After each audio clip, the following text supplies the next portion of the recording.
Hey everybody, welcome back to another Tuesday night chat session with Chat with the Muskrat. Tonight we got Brian from Flint Catfishing hanging out with us. And man, we've been talking backstage and I can already tell you we're going to have fun tonight.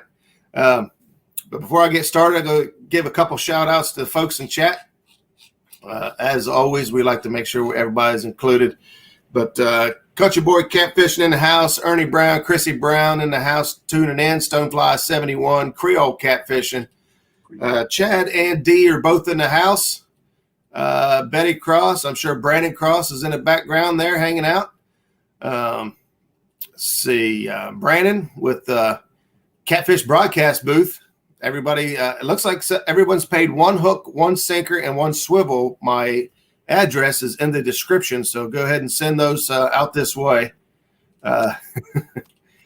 We'll get going on that. Harley Neal, my buddy there, we were chatting earlier today, hanging out. So we got some plans and some cool stuff coming up in the future. Bob Fins and Finds in the house. Looks like we had a chat rolling here before we got started. I was trying to tune in, but we was gabbing at the gums for a little while. Tom LG Bass is in the house. Let's see. Dave Garchar's in the house. Mark from Catfish and Crappie. Mark. Everyone's doing the hello thing, looks like. Mike Kaufman's in the house. Mike's Outdoors and Adventures. He just put a new video out of his unboxing of his new rod. And, man, he put some black lights on those slime rods, and they are looking good. Mike and I got plans to try to hook up together and get on the boat and do some fishing. Right there is Paul Edmonston. I hope I said that right. Today is Paul's birthday. If you guys aren't friends with him on Facebook and got a notification, today's Paul's birthday. So, Paul, I just talked to Chris a few minutes ago. It looks like you're heading out to do some fishing. So thanks for taking the time to tune in. And good luck tonight. Hope you catch your biggest fish of your life tonight. Wouldn't that be a great birthday gift? I think it would be. Jim Catman Clark's tuning in. Steve Corley.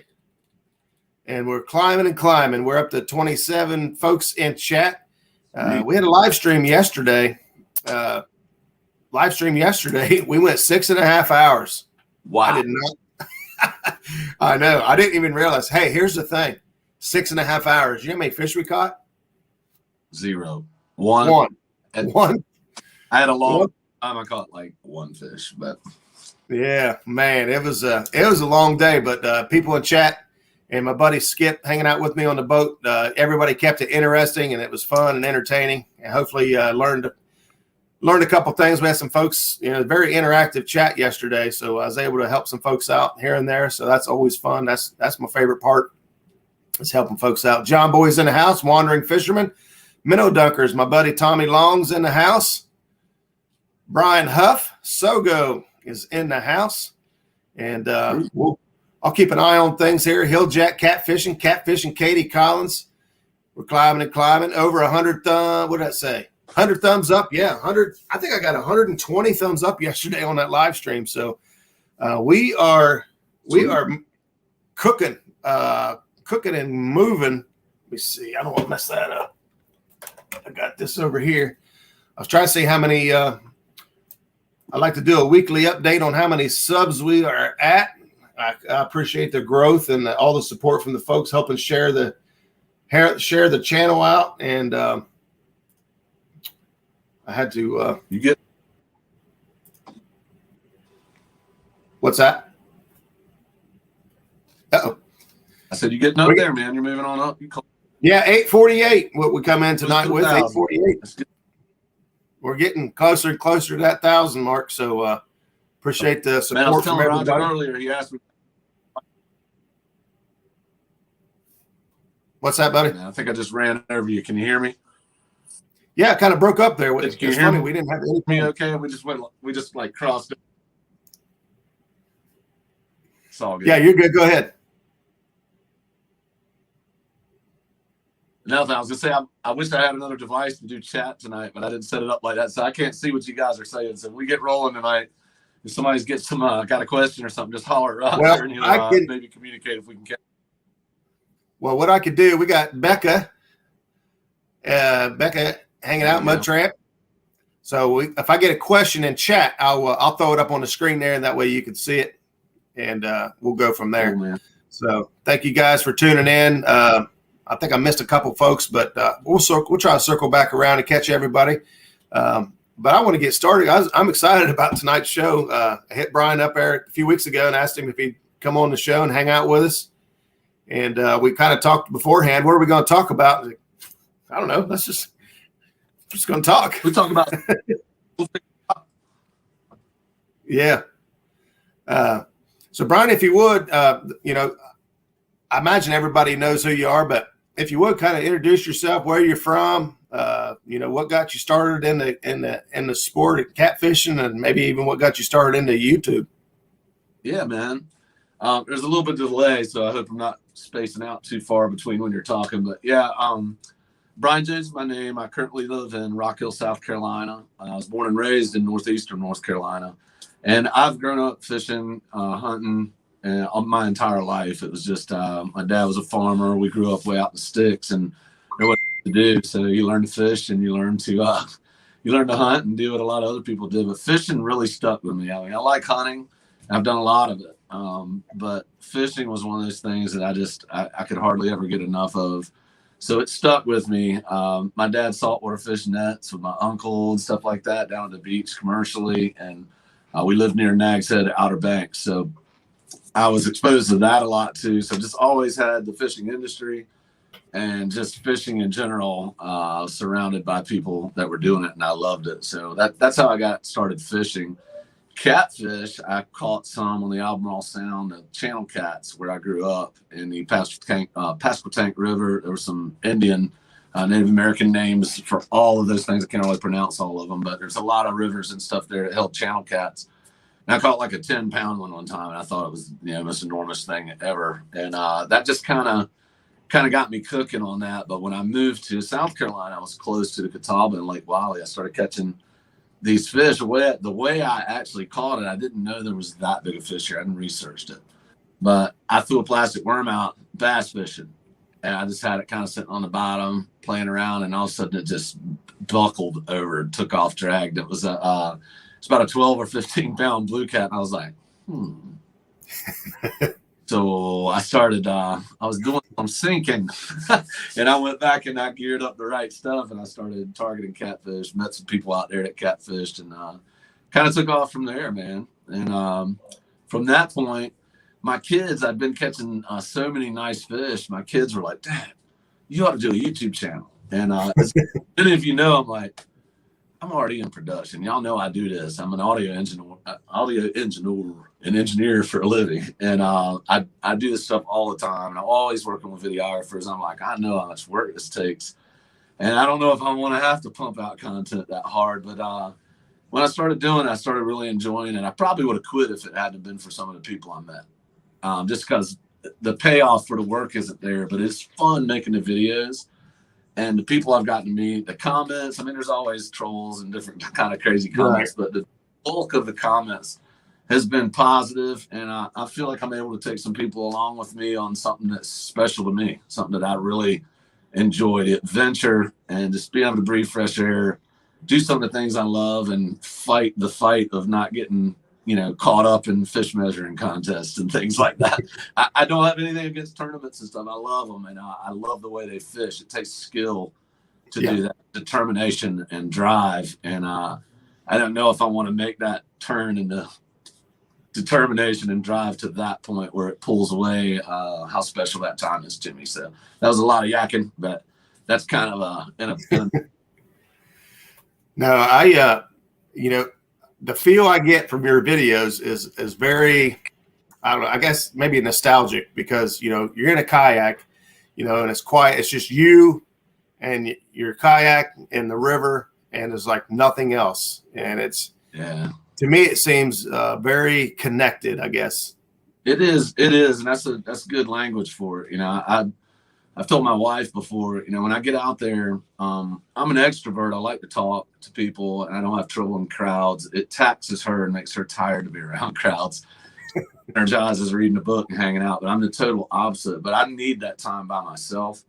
My brain doesn't stop going, man. Like it takes an hour for me getting out there fishing where I can decompress and I'm not actually thinking about stuff I needed to do or have to do anymore. Like a whole hour before I can actually just, you know what I mean? And I can relax. Right. I love the quiet.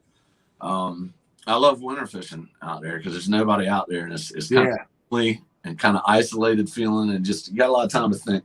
So I enjoy that. Yeah, we got some other folks here that started channel, just enjoy it and share the experience with others. Yeah, you know, I hear you, buddy. Kids got you started into it, huh? They did. Yeah, I didn't finish on that point, but yeah, they're like, Dad, just go ahead and do it. So I'm the type of person. That's why I didn't want to start out. Like if I'm starting it, I'm gonna brand the thing from start to finish. Facebook, YouTube, Instagram, all that. I'm gonna go ahead and do it in one fell swoop and get that set up. And if it just tanks, then screw it. But you know, the traction took off pretty good, and I didn't put much editing into it all when I started. That's very frustrating because I know how to do a lot more editing than I do. I just don't take the time to do it because it's pretty time consuming, and I'm not a professional at that. If it was audio, a little bit easier, but I'm not a professional editing. Yeah, that's not what I do. So learning curve's a little steeper, but yeah, they got me into it, and I just, you know, they're my biggest critics. And my 9-year-old will be like, Dad, that music's terrible. I'm like, what are you talking about? I don't pick that song out. You know, I pay for that subscription monthly, child. You know. Yeah, I do the same thing. I've talked to, you know, some of my friends' kids and my own kids and say, hey, you know, what do you think about this video? And it's like, it's dumb. Yeah, I wouldn't even do that. I was like, what? Yeah, I'd caution anybody that's 40 plus. If you think your video's funny, show your kids. It's not as funny as you think it is. Well, I don't know what the eating thing. Like most of my kids like. Of course, my boys thought it was funny. The girls are like, "Dad, it's so stupid. People are gonna think you're like a different kind of special. Just don't do it." I was just about to ask that. What started that?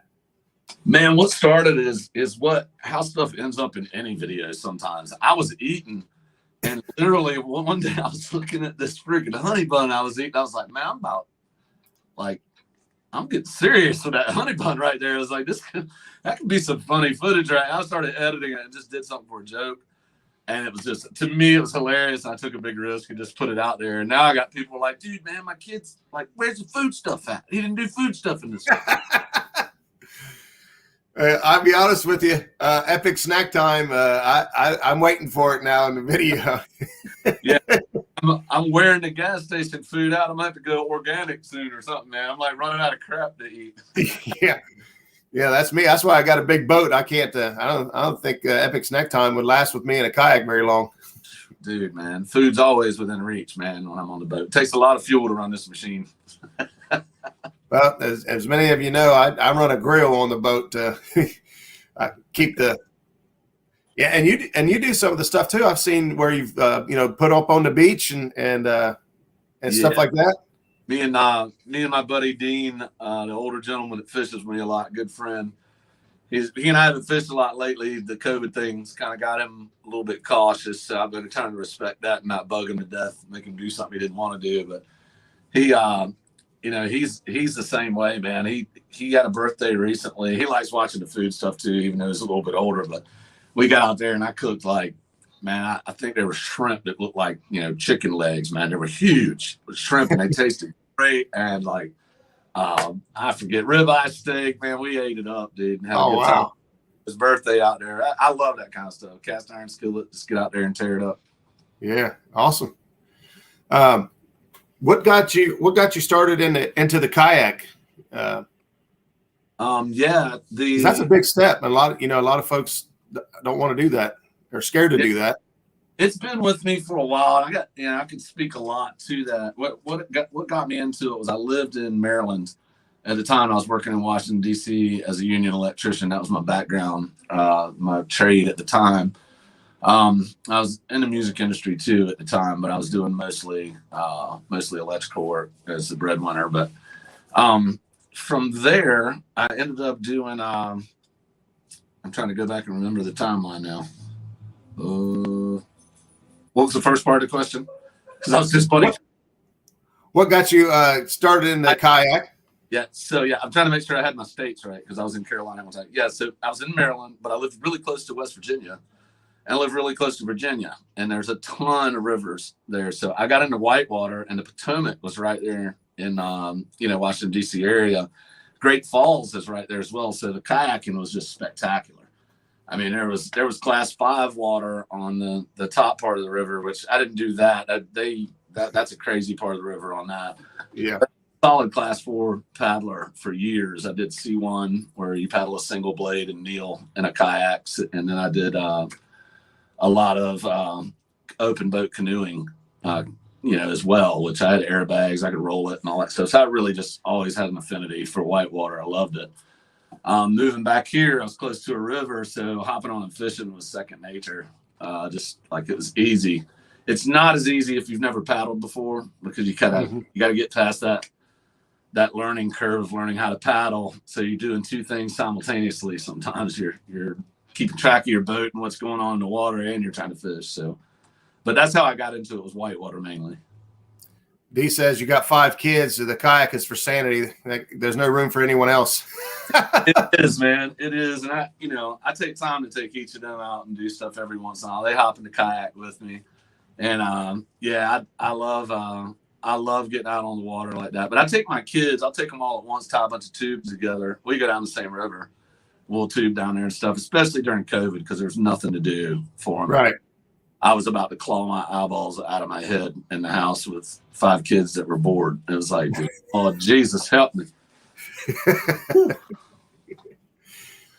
All right. So that's a good chunk of information about what got you started and all that. So now let's talk about your favorite, maybe your favorite time of year, your favorite style of fishing.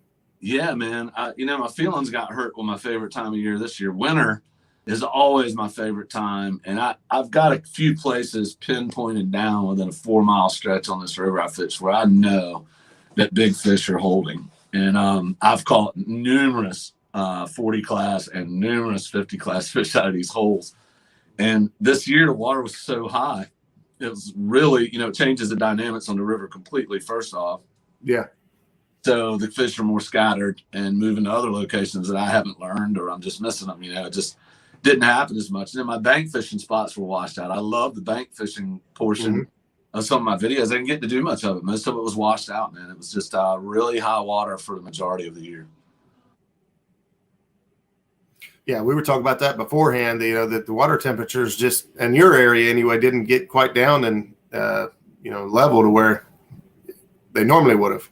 Yeah, I see Harley's question. You see it? Yeah, Harley. I use. I just have I call it a cheap mic, but it's a Rode shotgun mic on the front, and it's got the whole squirrel butt on it with the big giant fuzzy pad. So it's the real thick. Basically, when the wind blows, it shuts down all of your audio almost. It sounds really quiet, but you still have something to save.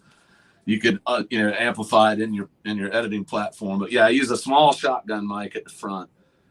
In the back, I have a lapel mic that I ran off of my GoPro behind me down under my seat, and it comes up on a rod holder right in front of me that I keep a GoPro in. Yeah. Like a bazooka style rod holder. And I've Velcroed the lapel mic to that. So it's facing me. So my rear audio is pretty close to the sound of my front audio. And very good. He said camera. The cameras I'm using, I got a GoPro 9 in the front. Basically because I can get my cropping right. I can set my shot from that angle because it's got a screen on the front of the 9. Right. Yeah. 7 in the front for a long time and a 5 in the back. Now I have the 5 as a handheld, which I always forget to use when I'm releasing a fish, but whatever, I'll get to it one day. But I have the 9 in the front and I have a 7 behind me for the rear shot. So I don't like GoPros. They're not my favorite cameras, but they're kayak friendly. You can save a lot of money by not putting a nice camera on a kayak. Yeah. I got an 8 last year, and that's all I got right now is one 8, and I want to pick up another one just to get the takedowns, do the looping and all that, to get all that stuff in there. You run the 8 on myself. I like the stabilization that they've got in the 8 and the 9. Yeah, it does. It is a lot better for sure.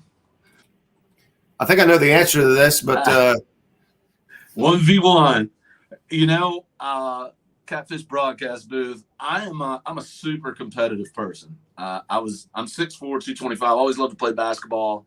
I'm old now, 47. So my knees ain't. I still remember what I'm supposed to do when I'm 22 playing basketball. My body don't follow what my brain is telling me to do. So I'm not as good as that stuff anymore. But man, I'm super competitive, and I know if I went in tournaments, I'd stay competitive. And I just don't really want to put myself through that. I don't think at this phase of my life, I may change. I may fish a tournament here or there, but it's time consuming, and I really love sharing the adventure with people on YouTube. And it's just not my thing. I mean, I have a tremendous amount of respect for tournament fishermen, people that go 1v1. I mean, it's fun stuff to watch. It's just not me. If I say yes to a competition, like, it's on, and I'm very competitive, but that's part of the reason I don't want to do it, because it's special to me in a different way. I'm not trying to win anything with this one. And I see what you're saying. It's super fun. I mean, I get it. I know it's all in good fun. For me personally, I just don't go there.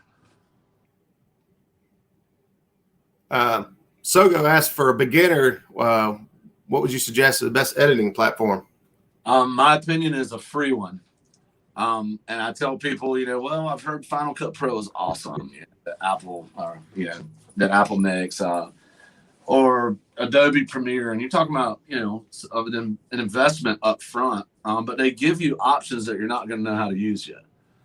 So I'd say by the time you maximize, something like iMovie, which is pretty simple editing platform, by the time you top that out, you're going to know it, because you're going to be like, man, I want to do this thing, but I don't have the stuff to do it. Then you're going to upgrade. But I'd say something like iMovie, any of the free platforms, they're all basically the same with a few different, things on. Yeah, that's where I'm at. I'm using a free one. I was doing everything up until maybe the last video of mine has been done all through my cell phone. All the editing's done on my phone. Everything's been done on my phone. I recently got a laptop. I'll be honest, I'm struggling to go from the phone to a laptop to edit videos. And I got to take everything I learned, throw it in the trash, and start over and learn something else. Yeah, well, if you ever want any help, I know there's a lot of guys on here that can probably help you when you get into this. It's a little daunting up front, there's a few small things that are too much to go into in this show. But a couple small things that can save you a bazillion minutes and time. Just don't know. They're not hard. They're just things, if you don't know it, it's just it's terrible, and you want to quit. Well, luckily for me, Harley is pretty daggone good at this stuff, and he's helped me out. When I first got started in this, he was my mentor. We kind of bounce stuff off each other, and he's helped me out a lot. Is Harley still in here? Yeah, he's still in here.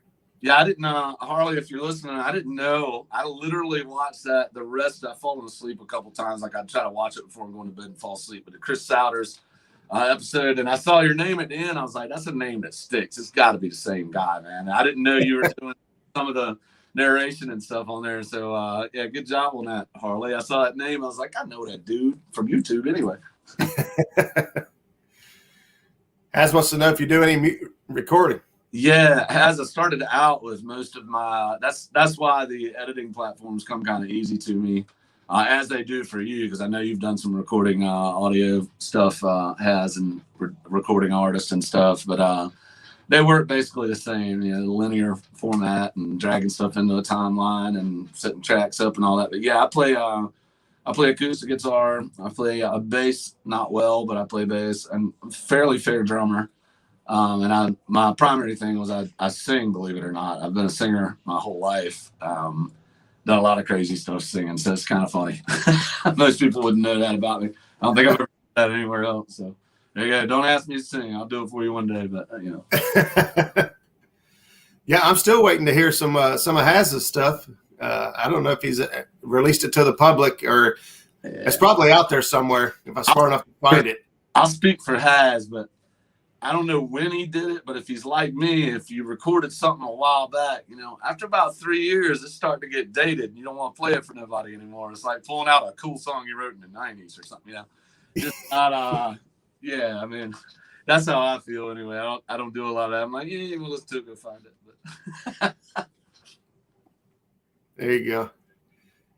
Ernie says, I sing so low, no one hears me. Ernie, at least some the people on The Voice, some of them that be crying when you tell them they can't sing. I was like, their mama never told them. Hey, they get on national television, their mama still ain't told them they can't sing. So winter's your favorite time to fish. So what's your favorite fish to target, or what's your favorite fish to catch?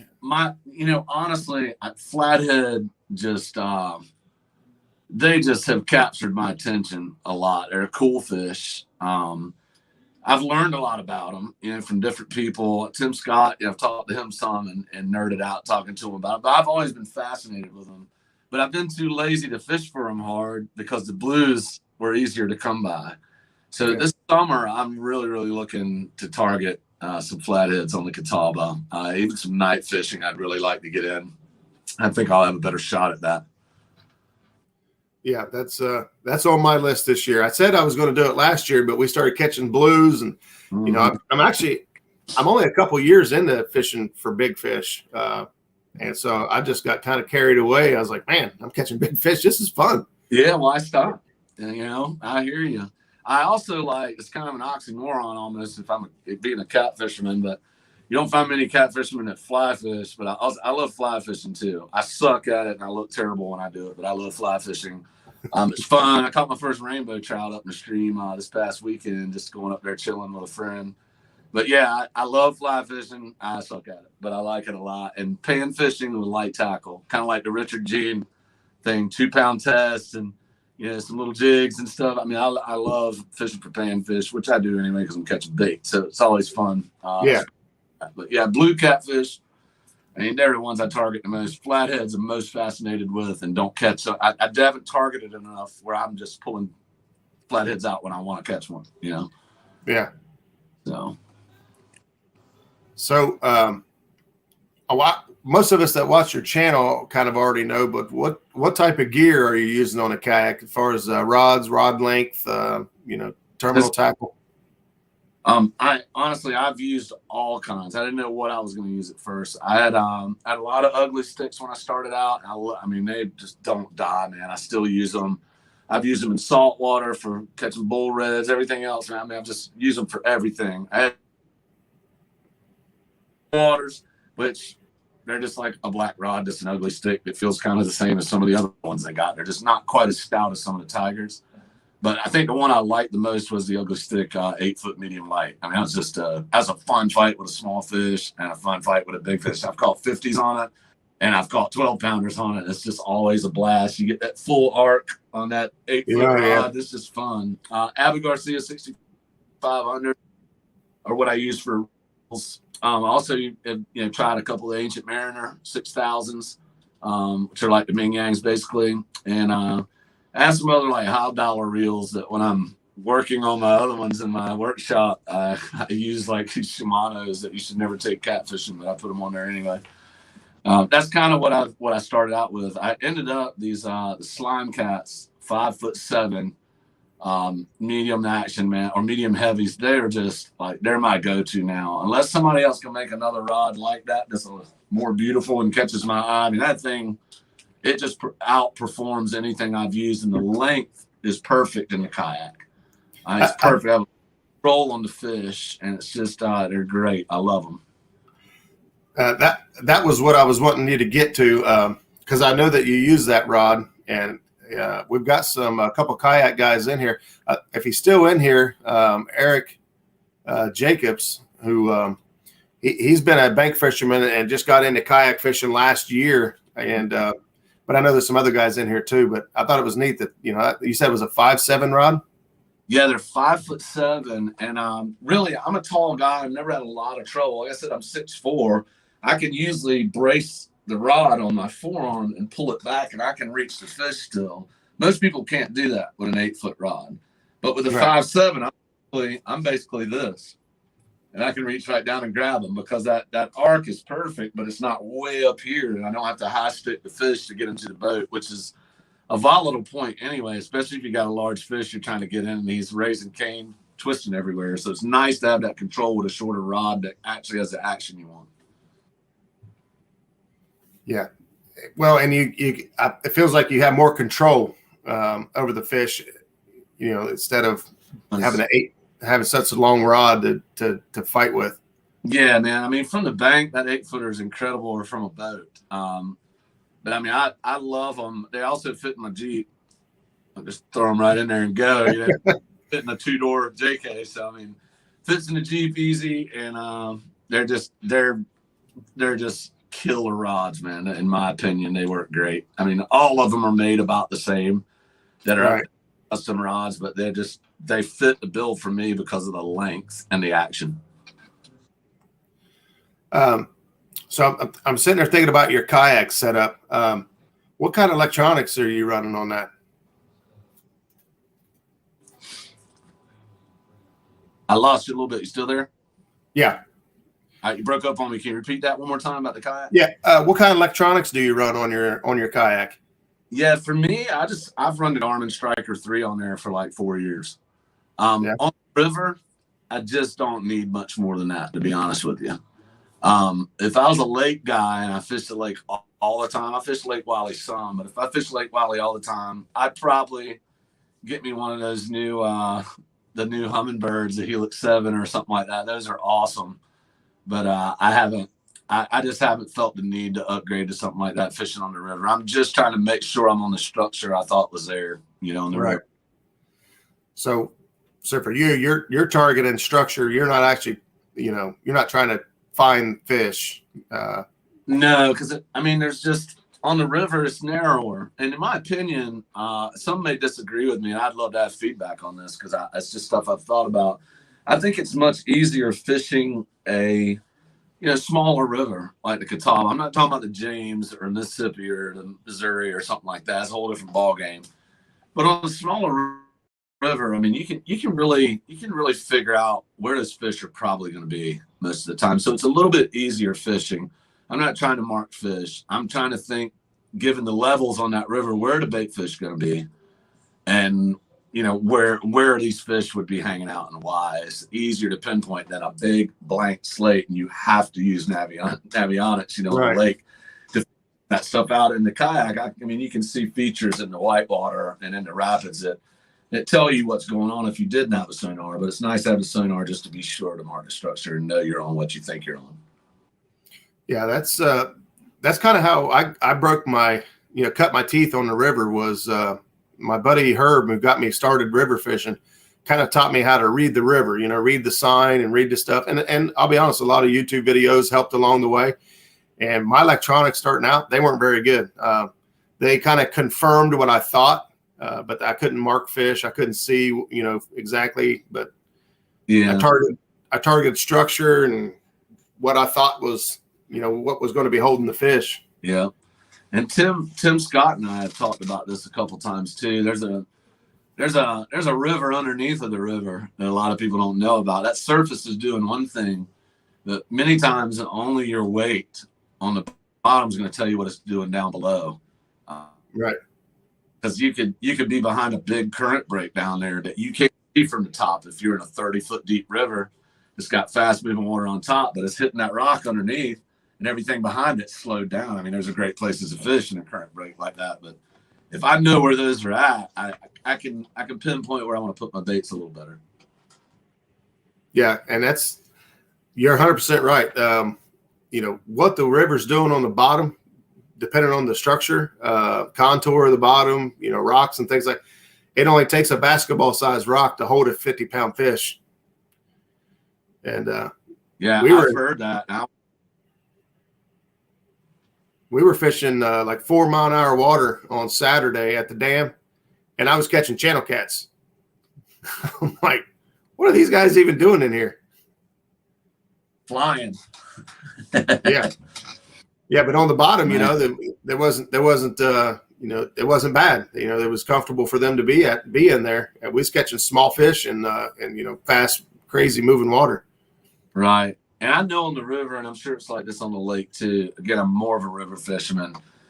But I do know some of the dynamics on the lake. But I mean, those fish, they're not trying to expend any more calories than they have to. I mean, the older I get, I feel like that when I'm going to the refrigerator. If it's closer, it's better too. But I mean, I think really, you know, in the wild, it's instinctive, man. You die when you run out of calories, and they're always instincts are to conserve. So if they find a current break like that that's advantageous, or they can reach out and snatch something, or they know that bait fish frequent, or they can ambush, I mean, there's gonna be fish there, you know, generally speaking, in my opinion. Yeah. You're right. We're the same way. You know, I could go to the kitchen and make burgers and fries, but I can just stop through the drive-through and pick it up and eat on the way. And that was a lot easier. A whole lot easier. They're always looking for that. They're looking for that, the smoothest path to get something to eat, man. If they ain't got to chase it, they're not going to do it, you know? Right there. Creole talks to Tim a lot as well. He says Epic speaks highly of Brian every time we talk. Yeah, I really, I got a lot of respect for Tim, just talking to him on the phone. He's, he and I click, man. We talked. It's like somebody I've known my whole life, but I've never met him in my whole life. Just one more example of a great person I've met on YouTube, you know, and it's always risky. You put yourself out there in front of a bunch of people, but those are the kind of relationships that pay off and just make it worth the while. And I'm sure there's a bunch of people I haven't met or had the opportunity to talk to that would be exactly the same with. It's just meeting somebody like that is awesome. You know what I mean? And he's got a lot of knowledge. And I tell him sometimes, I was like, man, is this gonna be a long story? And I'm just messing with him on the phone. But you know, Tim's nerdy, man. I like that. He's got some good nerdy information that I enjoy hearing what he's got. He's taught me a lot. I got a lot of things I'm implementing now that I've added to what I already do that I think are definitely helping me put fish in the boat, especially with flatheads. So I love old Tim. He's a good guy. Yeah. I want to say hello to my daughter tuning in. She is the one who gave me the idea for the poster in the background. It was her idea. It looks all right. She did pretty good, didn't she? Yeah, man. You go ahead. Is Alexis? Was that her name? Yeah, Alexis. She's actually in Connecticut, and we are heading out that way Saturday. We're going to meet her and her mom halfway and bring her back to Ohio. She's on spring break for 2 weeks. So we're going to bring her back to Ohio and get some time together. So you guys probably won't see much of me for a couple of weeks. Fishing wise, I'll still do my Tuesday show, but me and her's we're making a big itinerary of the stuff we want to get done in 2 weeks. I hear you, man.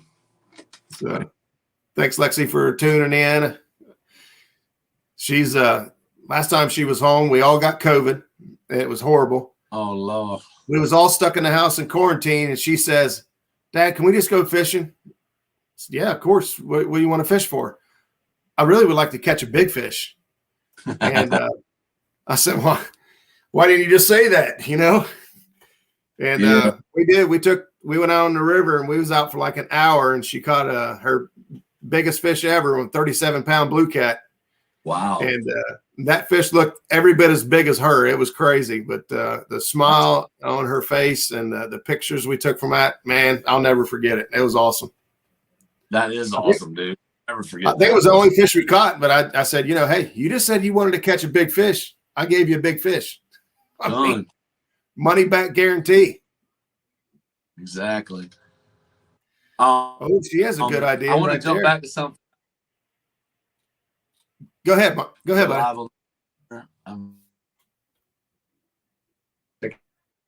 Froze up on me a little bit. Yeah, I tell you what, my Wi-Fi from our provider here has been lately. Okay. I pay a lot more for it than what I'm getting. I gotta get in there and talk to them. I was gonna jump back to something that Harley said earlier about cameras. We can come right back to fish if you want, or something I remembered. I get a lot of questions from people about the pain in the butt from batteries with GoPros.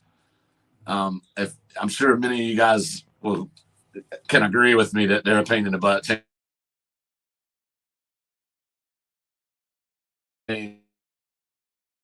Power. I think I lost him. You still there? Uh-oh. Uh-oh. I'm still here, buddy. My wife was calling me. She called Let me try this again. You still there? Yes, sir. Uh-oh. Yeah, we're still here, buddy. Oh, we lost him. Yeah, the wife was calling. She forgot my show was tonight. So while we wait on Brian to get back in here, I wanted to give a couple more shout outs. Two Stands in the house, Justin's Fishing Fetish, Paula Smith's in the house. Paula, Janice's Paula Smith's Signature Series rod showed up yesterday, and she giggled and danced. She would not let me record her opening it. So I was going to try to do a live unboxing for her rod, and she did not. She's a little camera shy, but she absolutely loves it. We're going to find a good reel for her to get on there. There we go. He's back. I'm back, man. I just got off of my Wi-Fi and I got 5G here, so I'm gonna try that for now because it's just been intermittent going out. So I shouldn't even have risked it, but it was one of those things. But what was the last thing I said where I cut off that you actually heard? You was going to go back to comment on the microphone or something for Harley Neal. Yeah, I don't know how many people even care about this, but it's something that was my nemesis with GoPros because of the batteries. Yes. I use experience how much of a pain in the butt the batteries are. Man, if you can hardwire those things, get power packs to power each one of them and leave them plugged in, dude, you can always get your takedowns. You always can go back and find the footage. It is such a pain in the butt. When I first started this stuff, I always forgot to turn the stupid thing on, or it wasn't recording when I want it to. Now I turn them on, I got a 256 megabyte card in it. Or gig, sorry, and I just crank the thing up and just let it run the whole time, and I don't miss anything. I meant to say that to Harley earlier, but I can't move back and forth on that boat easily. So right. I try to do everything right before I get on, and I make sure it never powers off. So I just wanted to throw that in there about the cameras before I forgot. Yeah, I do the same thing. I run constant power. It runs off the 12 volt power for the boat. But I play with looping. So I don't have to edit. So you're running the whole day. So if you fish 8 hours, you've actually got to watch 8 hours of video. Well, what it does with 3 cameras, it groups them in timelines. So it'll take, it actually films in like 17-minute clips, and it puts the 2 from both of my GoPros and beside each other that were the same exact time code on the thing. Oh, okay. It makes it a little easier to edit, but I just found I was missing some of the coolest parts in my videos, was the takedowns. And I tried to remedy that months and months and months ago, earlier in the year. So it helps a lot. I can go back and actually find it now. So that I love having the permanent power. It helps a ton. And I love having a big old card to just stick in there and let it go. Because something happens, because on your boat, you're going to be all over the place in the video, and you're sitting there, you can find it pretty easy. Well, in my experience, a lot of times the coolest things that would have made a neat video happen unexpectedly, and you don't get it on you don't capture it if you're just hitting the button and whatnot. So letting it run or letting looping go in is great. You want to answer for Hill Jack what looping is, or I can answer either way. You go ahead and answer it, man. Go ahead. You do it all the time. Go ahead. Well, I'm actually new to it. I know how it works. I've just started doing it, but Hill Jack, what looping is on your GoPro, it's a setting. So basically what happens is you could choose. It's crazy that GoPro only goes from 5 minutes to 20. There's no in between. I think a 10 or 15 would be great. But anyway, you choose. For me, I use 20 minutes. And what happens is your GoPro records for 20 minutes. And at the end of the 20 minutes, if you don't hit save, it goes back and records over that again for 20 minutes and goes back. Now, if you hit save, it'll record for 20 minutes. It'll stop. You hit save, and then now it's going to start another 20 minutes. And it'll keep doing that loop over and over again until you hit save. So all you got to do is when you catch a fish or, something neat happens on the boat or whatever, you just reach up and hit the button once. It saves the last 20 minutes or so. Yeah. And then starts over. I'm too stupid to remember all that. So just to hit the button? I just cut it. Well, it's way back here. Yeah, I got one. That one camera in the front is almost 5.5 feet away from me. So, and I'm seated, so I ain't getting up, man. I just leave it there and let it run. And if I pick my nose, I gotta edit it. You know what I'm saying? Yeah. Everything's in there. Yeah. I've had some good. I've got a lot of trash video that I had to throw out for either couldn't bleep it. I was telling you at the beginning when there's some of them I just got to edit the whole thing.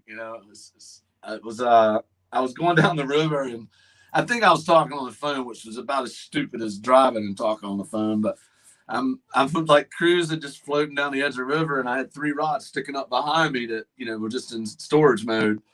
And I ran into a stinking tree, man. This thing pulled my rods out of there, and it was just there was no salvageable footage and audio at all in that whole clip because of me. So that all had to go.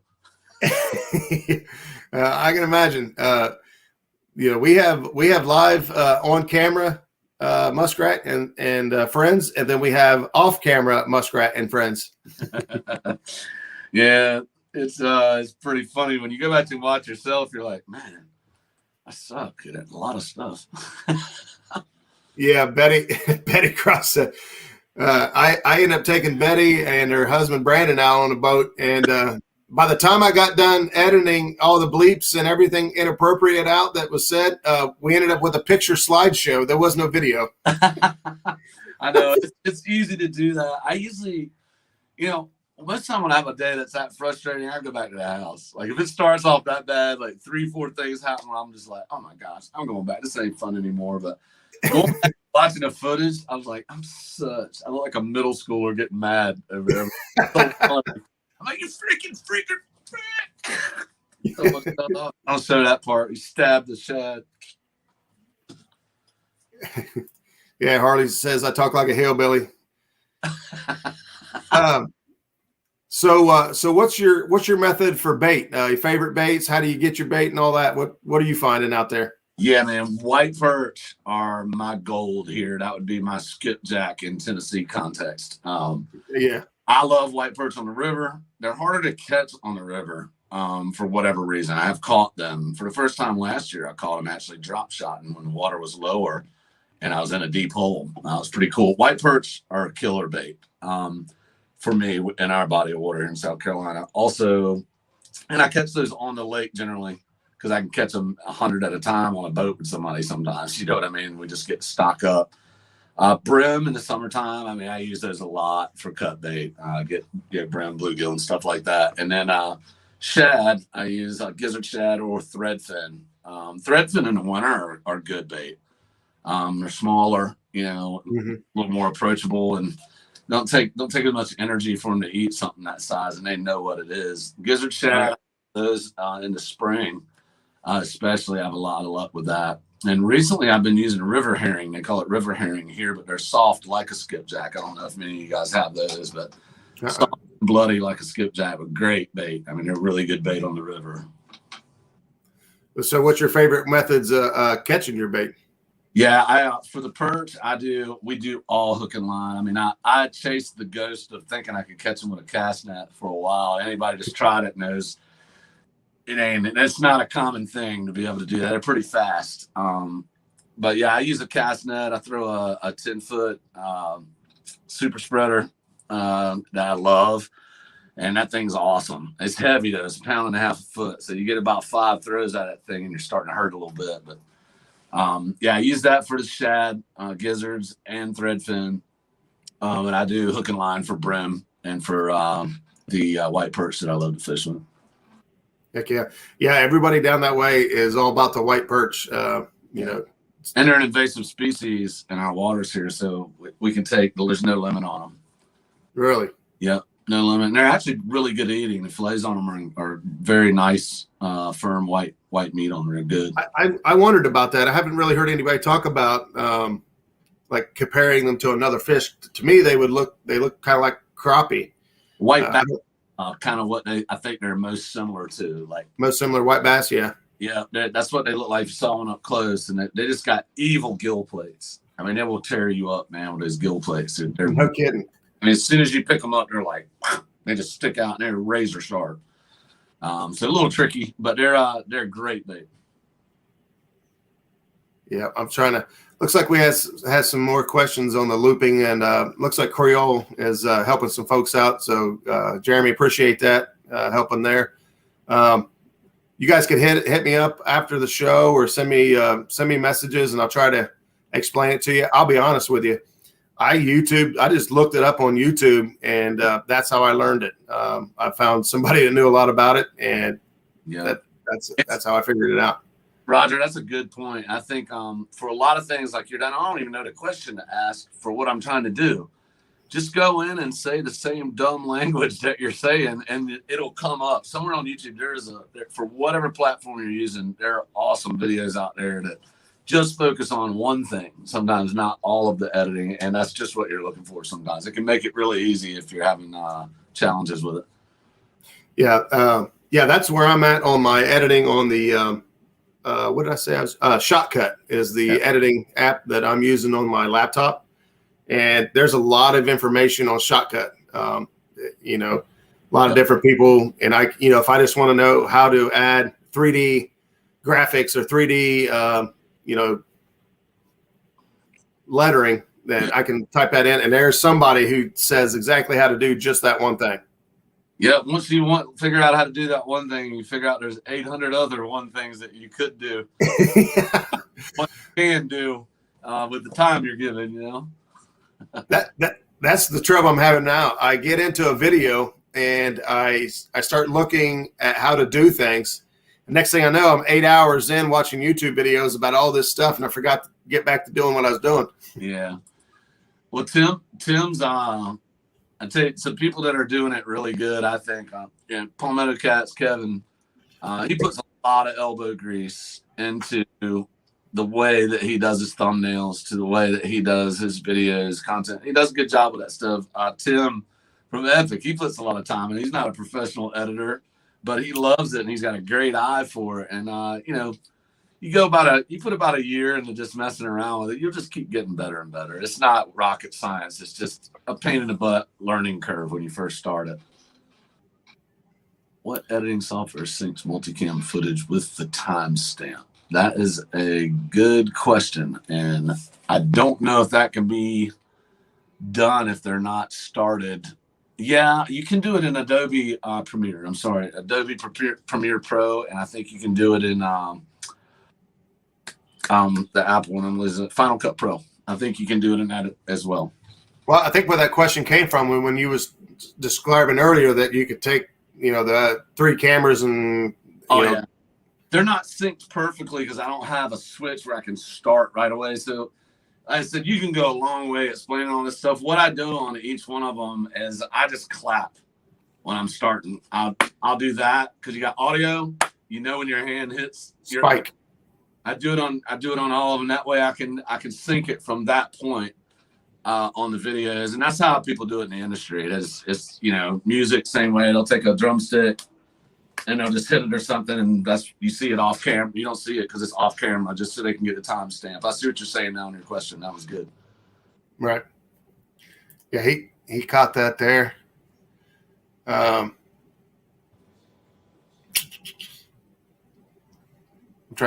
paying attention. I'm trying to keep up with chat. I like to make sure everybody's included and I see it right now. I should have got another device up to see it, but I love chat. Yeah. No, there's a lot of sidebar conversation going on right there, but a lot of folks asking, a lot about the editing stuff. YouTube, catfishing YouTube videos and people, just getting into it, man, it's taken off. There's just every week it seems like there's a new channel out there, and yeah, it's awesome. It's fun to do, but it gets challenging to be original and be creative. sure. And with the younger demographic catching on, a lot of the young kids, I mean, it's second nature. Oh yeah. I work in it. It's an industry I work in. And again, you look at my editing, you can tell I'm not a professional videographer by any stretch of the imagination. If you watch Jeremy Wade on Dark Waters or something and watch it's total night and day. I mean, I do what I can with the time I'm given, but I'm not a pro at that. It takes a while to develop those skills. And what people don't think about when you're doing your own filming is, and if you're doing it for a living somewhere, you got an editing engineer, you got cameramen, you got an audio guy, you got all this stuff going on, then you got a director and a producer. We don't have that on YouTube. We ain't got that kind of money. I'm not Jeremy Wade, so neither are you. So the deal is, at the end of the day, you are the producer, you are the editor, you're the audio guy, you're the camera guy, and it takes a tremendous amount of preparation. And the part we forget about sometimes is the production aspect. If you don't think it through, like, what are you doing? And this, right. You know what I mean? What do you want to communicate? And I've just constantly been trying to remind myself of that. And at first it was just, I want to take people when you're showing them some big fish, if they're not catching any, and try to catch some myself. But now my real message I want to put out, make sure I convey in my videos is just, go out. You don't live long, man. Go out and have fun. Go out and have fun and don't get caught up in stuff you shouldn't. But anyway, that's a side note from editing. But yeah, editing takes time. If you put the work in, you're going to learn it, but there's no shortcuts to learning how to do editing quick. I don't have any magic thing to pull out of the hat on that one. It just takes work. Yeah, we kind of talked a little bit about that beforehand. I really loved the message you put at the end of one of your videos recently, just talking about, going back and enjoying it and, keeping it simple and not getting caught up in, I got the biggest fish on, on YouTube today or Facebook today, and enjoying each and every experience and memory. And for most of us, I didn't get anywhere close to the biggest fish on Facebook today. That's the general experience. I mean, the deal is, I love looking at people's big fish. Keep on putting them on there, man. Keep on putting them on Facebook. Keep putting the big fish video. I love when I catch a big fish, because I know I got some content. Even if they fast forward through everything else, they're going to want to see the bigger fish. So I'm cool with that. But I personally don't want to be dissatisfied with my trip because I'm measuring myself against something that's not even real, or real to me. It's not really a real issue to me. I shared with you earlier, Roger, that the YouTube channel, so a lot of people see the fish I catch. But man, I fish around guys on the river that have no YouTube channel. They have no social presence at all, or social media presence at all. They catch pigs all the time. There's people out there that, just because we're on YouTube, doesn't make us an awesome angler. It just makes us a cool angler. And there's some great anglers out there that we can learn a lot from. That ain't got nothing to do with YouTube. It's just this platform gives us all a chance to talk and see what each other's doing. Yeah, I totally agree, man. Trying to keep it simple and making sure that you're enjoying what you're doing is when you start cranking out. And I think we've all probably seen a video or a channel that, they want to put out a video every week, and it's Wednesday, and I just picked Wednesday. Don't think that it's Tuesday night at 8:00 and somebody's supposed to have a video out, and they just drop a video, and you're like, well, that was, you could tell they rushed through it. And for me, I know I haven't put videos out lately. Like I said, I've been struggling here, and life in general slowed me down. But I'm going to be the quality over quantity guy that, I want to put something cool together. I want to share something personal. That's. And I'm not gonna apologize for it, because anybody that has a life, they know what goes on. I mean, it's life gets tough, and sometimes you don't get the trips in. You don't get the things you need. The stars don't align for getting video footage out there. So, I'm pretty non-apologetic when it comes to that. I just go out and fish, and what I try to do is I make sure that I don't put out 2 videos a week or a video every week. If some of you noticed, I've been putting out a video every 2 weeks now. Oh my gosh, the algorithm won't like me anymore. Well, too bad. I'm going to put out a good video when I put it out. So I'm concentrating on increasing the quality of my videos and doing one every 2 weeks right now. I'm not going to stay that way. I like doing them one a week, but I want to make sure that I'm having fun and not pushing hard, and sweating it all the time and putting out the best content I can. Many people over here think it's like nothing but, no one knows. And that's true. That's true, yo. You got that right. Yeah. Oh yeah. There's a lot of folks that are way better than me. You know, and I try to help people the best I can. I am no way, shape, or form a professional. I'm not. I finally figured a way to explain myself as simple as this. I'm your average guy who likes to fish more than your average guy. That's really it. That's a great explanation. You know, I got a passion for this. I truly enjoy fishing, and if I can help somebody along the way, you know, maybe show them a technique I use or a knot I've used or something, and it helps them catch a fish or whatever. Exactly. And I want to tell people sometimes, so I'll just self-disclose all this right now to everybody. Like, you know, I've only really hardcore catfish for about 5 years. So that's nothing.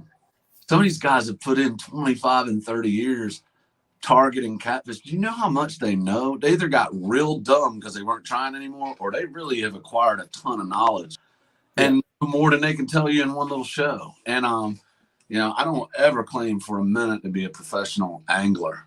I play guitar too, and I know the difference between playing guitar and being a guitar player. They're two different things. And again, I want to be the best angler I can, but I'm in no hurry to measure up to somebody else. I've learned a lot from Dieter Melhorn online. I've learned a lot from, you know, all kinds of channels, River Certified. I've learned a lot from, you know, Float Fish Adventures and kayak catfish. I mean, I could go on and on and on with all these people I've watched forever. Most of my knowledge was acquired from that and talking to other people and reading and then applying it on the water. That's 100%. I mean, like you talked about Tim, you know, Tim Scott, man, he's just, that guy has lived, I mean, just lived, eat, and breathe catfish, what feels like his whole life. And he gives away all that knowledge and information for free because he truly wants to see other people succeed. Yeah. And that's the secret to it, I think. And I think whatever knowledge you acquire, don't forget where you got it from. You didn't spontaneously capture this idea in your head of how to attack catfish and find them. Most of us learned from the people that learned from other people and taught us. There's some of these guys that were innovative, tried things. They were different kind of anglers, maybe striper fishermen, and they caught on to catching catfish. Who knows how you acquired the knowledge? But, you know, a lot of us aren't pioneers. Did Paul Meadow just call me Santa? Ho, ho, ho. Ho, ho, ho. What's up, Bullock? Yeah, and that's, you know, and I'm the same way. I learn every week. I pick up something from either another show I've watched, a conversation on the phone, or just flat out being on the water. I'm learning something. Well, I was talking to another angler, and that sparked the idea for the voiceover I did in my last video. And I didn't come up with that language on my own, but you know, there's sections on the river, and then there's spots within those sections. You know, that you learn to fish. You know, I've never learned to articulate it that way, but it caused me to fish tighter on those spots and more precisely than I was before. And I've caught more fish because of it. One little thing I got from another angler on YouTube. And you know, it's awesome. It starts to pay off. You're like, hey, that works. This doesn't throw the demon dragon away or whatever else you've been spending money on losing on the bottom of the river forever. Yeah. I've lost enough of those things to fund a new kayak, I think. I've had my fair share. Whole bottom probably rattles on the Catawba right now. Yeah. The Uncle Lou's has, like, I think his is probably, I can't say for sure because I haven't really competitively shopped around, but Uncle Lou's tackle, he has like the demon dragon style rattles and just the regular spinny rattles and stuff. And his prices are affordable enough to where you can still use them. Good. That's good. Because I'm the same. I dropped $20 on 4 Demon Dragons, and I'm like, I don't even want to use it because I might lose it. Up and you're like, yeah, I'm going in after it. But yeah, I try all kinds of new stuff, stuff I see from everybody, and then when I find something like I don't know, it's been about a month ago now, the Pythagorean theorem that my buddy explained to me on the boat, and like blew my mind, and I was like, what? Yeah, I've been really, really wrong this whole time. Like I have been overthrowing my target consistently forever. And I got curious. I said, I can't be the only one thinking like that. And so we put a video together. I got messages after the show and, personal messages. It's like, dude, what the crap? I didn't, Dude, it was totally spot on. I remember when you said that, I was like, that's what I figured out over the few years, but I didn't actually put math to it. It is the math. And I was like, dude, that's exactly right, man. That's cool when you said that. And it, I didn't come up with that on my own. My buddy Zach, one of the guys we fish with most, Zach and Skip. Zach's in the carpentry and just man, he's got a wealth of knowledge over lots of different subjects. But he kind of sat down and tied us. I was sitting there thinking, we were fishing like 50 foot of water, and our target was like 90 feet back. I said, so I was thinking a 90-degree angle, straight down, straight over. And then at a 45, being half of 90, I figured, well, 50, half of 50 be 25. So I need to add 25. Nope, that's not right. And yeah, man. I think one of the other things I started doing a lot more of on the river, which was tricky as far as picking up new techniques from people. I watched kayak catfish for years, suspend drift. But where I suspend drift, I mean, I have to use my trolling motor to slow myself down because the contour changes on the bottom so much. Man, you get hung on a kayak, it's like you just were going 30 miles an hour and we're holding a rope and it got hung on a mailbox. You're like, whoa. I mean, it'll jerk you straight around backwards, man. And so one rod is feasible on the river I fish with the rapid contour changes on the bottom. I can see it on the sonar and I can raise up a little bit, drop it back down, and that kind of thing. But those are just fierce attacks in 20 to 30 foot of water. I mean, and 5 foot of water too. I mean, they throw down, man. I had a catfish hit the top of the water, a couple of them like this. I bet he danced 8 feet across the water, just cutting up. I mean, I got footage of it in one of my videos. It was just crazy. But they're so green when they come up. I mean, that right there, that's exhilarating to me to hit one like that coming off a ledge, suspend drift. It's just fun. We love catching them suspended off the side of the boat. We always have a joke. We call it 4 eyes deep. 4 eyes deep. 4 eyes deep, baby. Yeah. I don't know where it came from. Actually, I think it came from Harley to Skip, and then Skip passed it on to me and Zach, and now here we are. We're saying it all the time now. Yeah, it's a lot of fun. Another thing I picked up from actually Jesse O'Neill, kayak fisherman, and Wesley Fail that fished at Catawba is they did a lot of free lining, but in a different way than I'd seen before in the kayak. He would we'd point our bow upstream, and you take your weight off of your Carolina rig and just toss that piece of bait out upstream, and you let it float down. When you feel it hit the bottom, it's like bumping, but you're reverse. You just pop it up over that rock, keep reeling, it gets taut, and it's just floating down. That bait's just floating down the river. Really natural presentation, and flatheads destroy it. So that was another small thing that local knowledge. Somebody knew, is like, dude, you tried. I'm like, no, that's stupid. I don't want to do that. And I did it, and I was like, that's not stupid. That's really awesome. Yeah, the first couple times I tried bumping, man, it was an epic fail. It went very bad. But I finally got the hang of it, and man, I love it. Yeah, I watched one of Hagen Grubb's video on bump, and he did a good job on that one. I've tried it a couple times. I move a lot. and I just haven't tried it. Current's different spots, bumping works, and some of them not. But it is a good technique, and I've caught some fish that way. So you try bumping? You're bumping from the kayak? Yeah, I have. I don't have much height sometimes in the kayak, so I seem to get hung more than I want to when I'm bumping. You know, I just end up losing everything. Yeah, and you know, thinking about it, getting hung like you said in a kayak, and you know, having it spin you around, and you know, that can turn in. Well, of course, we know what can happen.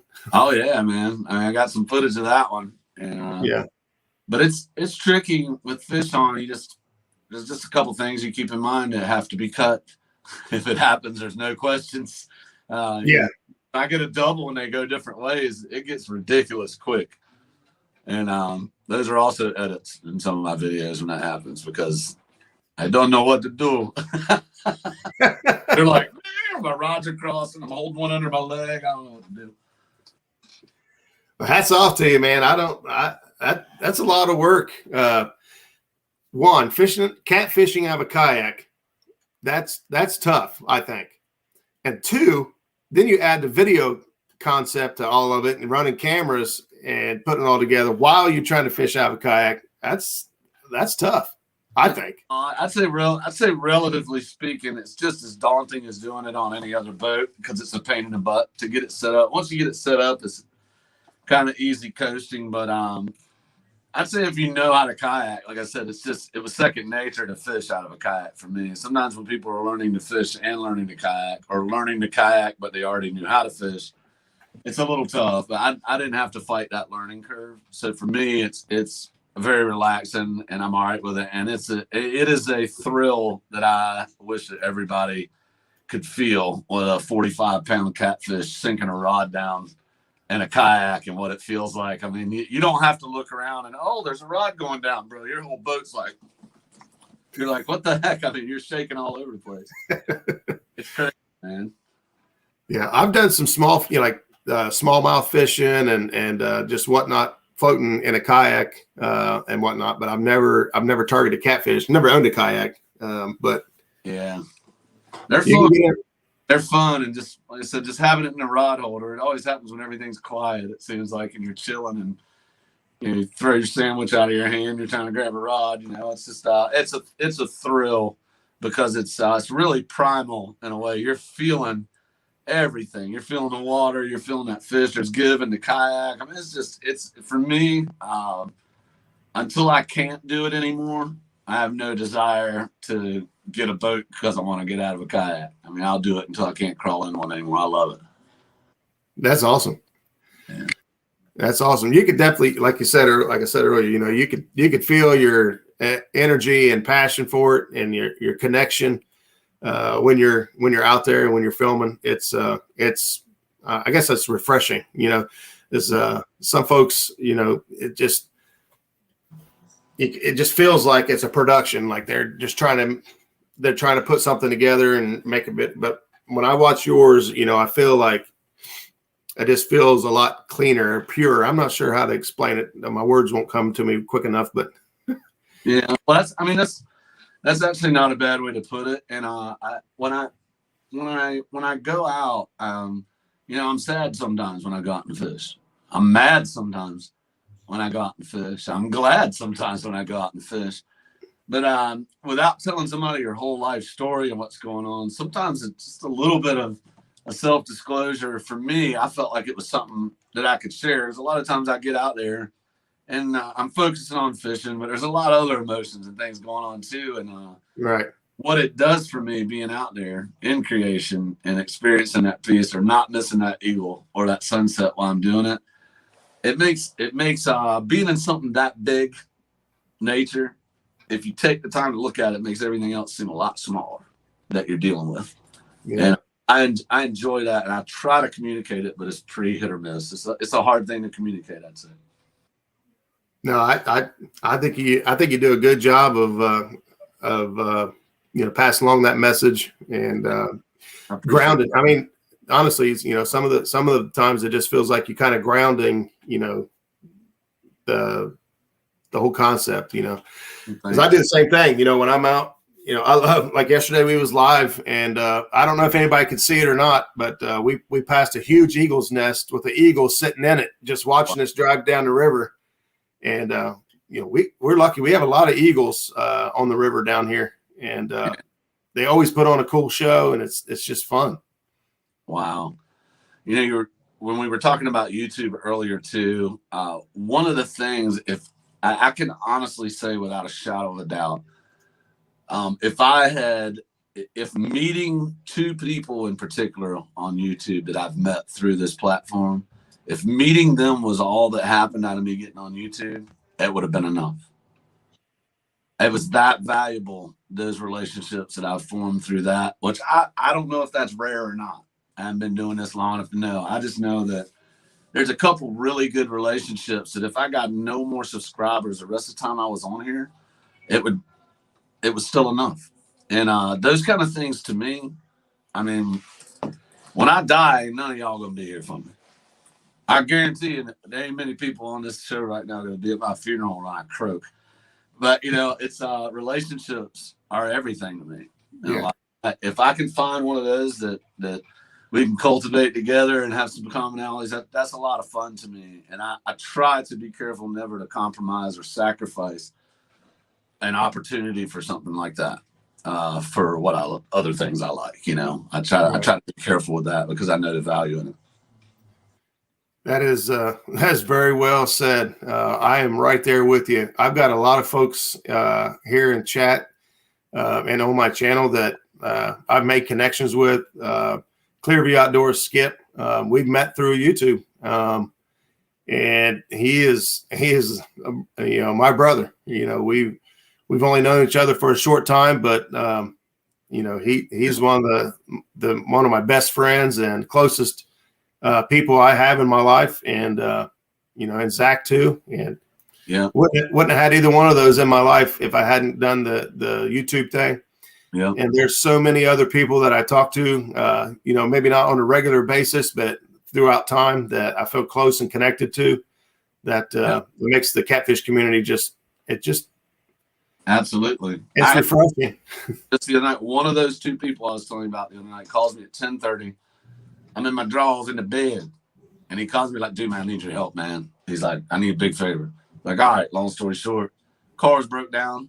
We met through YouTube. I didn't know him from Adam, but the relationship we formed is so genuine and real, and I enjoyed his person so much, man. It ain't nothing. I got my clothes on, went out, picked him up, and we illegally towed his truck back to his house at 12 o'clock at night with a tow strap in a stick shift Jeep. We met.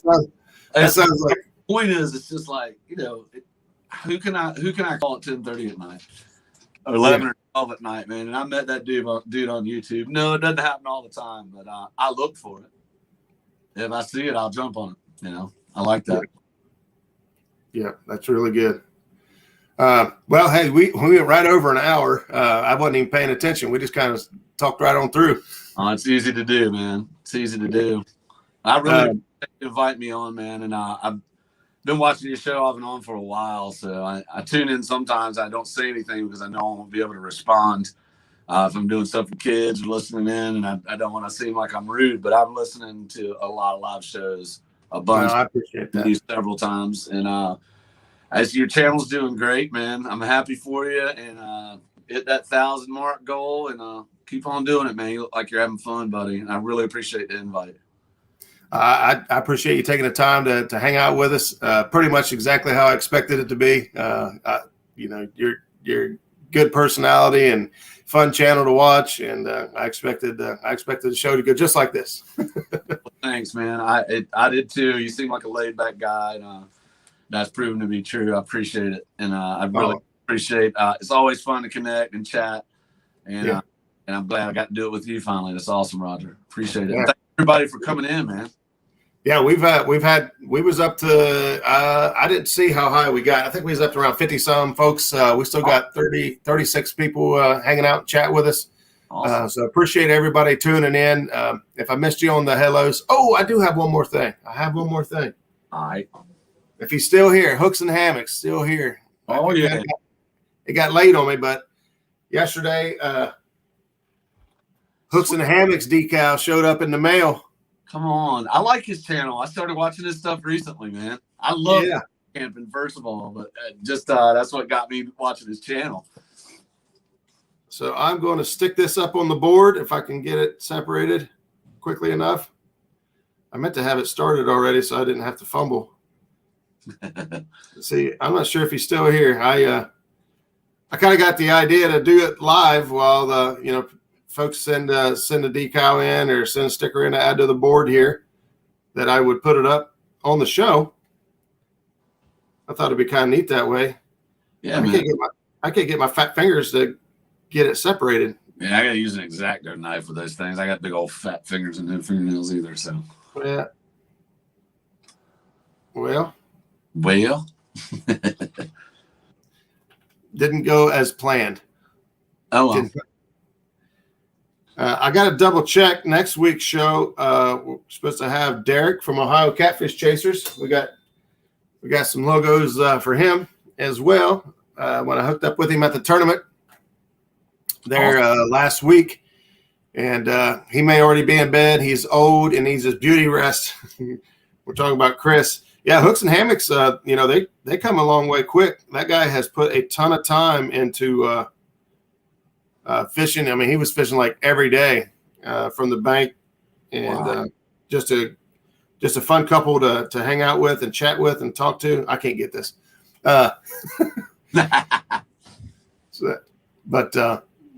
So first of all, thanks to Chris and Telly, Hooks and Hammocks. Looks like you guys may have already went to bed, but like I said, my address should be in the description of all the videos. So if anybody wants to send decals in to get up on the board, more than happy to put them up for you. Love to see. I like stickers. If you can't tell. All right, again. Hey, Brian, thanks again for coming in, guys. Tune in next week. Same cat time, same cat channel right here on Muskrat Adventures. Thanks, you guys. See you.